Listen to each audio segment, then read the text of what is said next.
नहीं, वो साइलेंट कर दो। आज हमारे बीच में विधानसभा शाहजहांपुर के प्रभारी सम्मानीय साजिद जी, आपका हम स्वागत करते हैं।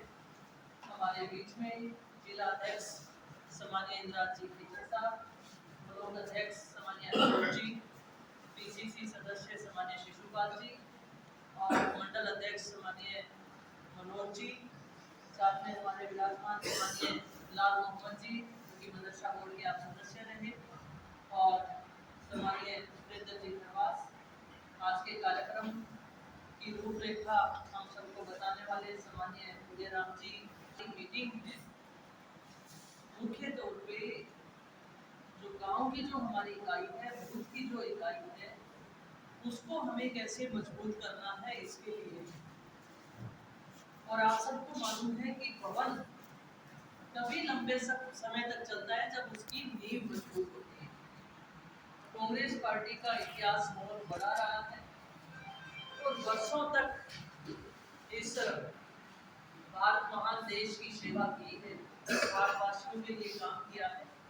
लेकिन पिछले एक दशक से पार्टी जो है बुरे दौर से गुजर रही है, और मैं ये कहना चाहूंगी कि हमारा दुर्भाग्य है, इस देश का दुर्भाग्य है, तो इस दौर से हम गुजर रहे हैं।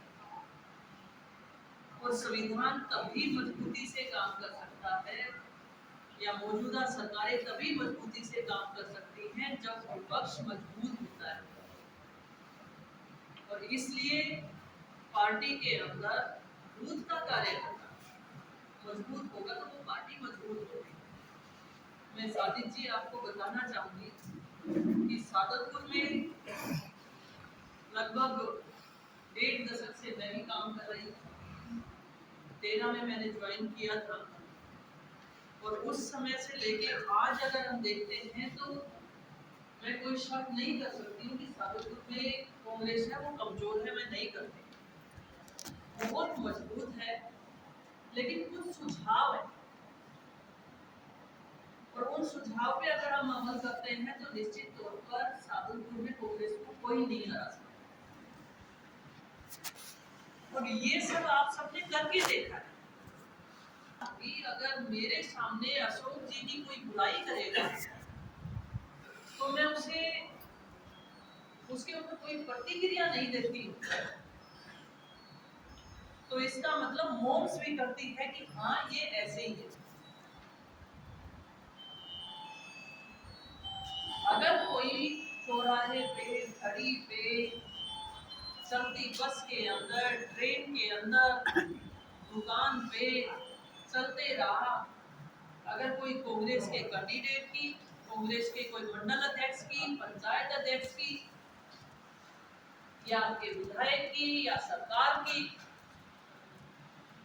अगर कोई बुराई करता है और हम मौन रहते हैं तो इसका मतलब हम स्वीकार करते हैं कि वो ऐसा है, उस पर हमारी मोहर लग जाती है। तो एक ये मौन स्वीकृति हमें छोड़नी पड़ेगी। हमारी 100 लड़ाइयाँ हो सकती हैं, मनभेद हो सकता है, लेकिन पार्टी के लिए हमें, एक परिवार के सदस्य हैं तो हमें उन चीजों को छोड़ना। आप देखते हैं बड़े परिवार होते हैं, उसमें एक माँ के जन्म लिए हुए बच्चों का भी एक जैसा स्वभाव नहीं होता है, नहीं होता है ना। लेकिन फिर भी जो समझदार व्यक्ति होता है उसे क्या कहते हैं, आप समझदार हो, कोई बात नहीं। जो समझदार नहीं होता उसे घर से तो नहीं निकालते, लेकिन उसे साथ लेके चलने का काम करते हैं कि नहीं करते हैं।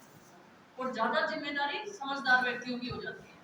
तो आप यहाँ जितने भी व्यक्तित्व यहाँ बैठे हैं सबके साथ बद्ध हैं, आप लोगों को जिम्मेदारी दी गई है। इसका मतलब इस मंडल में आप लोगों को जिम्मेदारी इसलिए दी गई कि आप इस जिम्मेदारी को निभा सकते हो।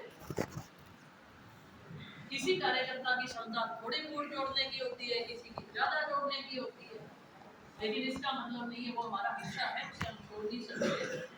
नंबर 1 मैं कहना चाहूंगी, हमारी पार्टी तभी मजबूत हो सकती है जब हम संगठित होकर चले। आप लोगों को तकलीफें हो सकती है, वो बात आपको उगाड़ समझते हो, चौक समझते हो गांव का, मतलब बाहर, घर के बाहर, घर की दीवार के बाहर हमें उस चीज को नहीं रखना।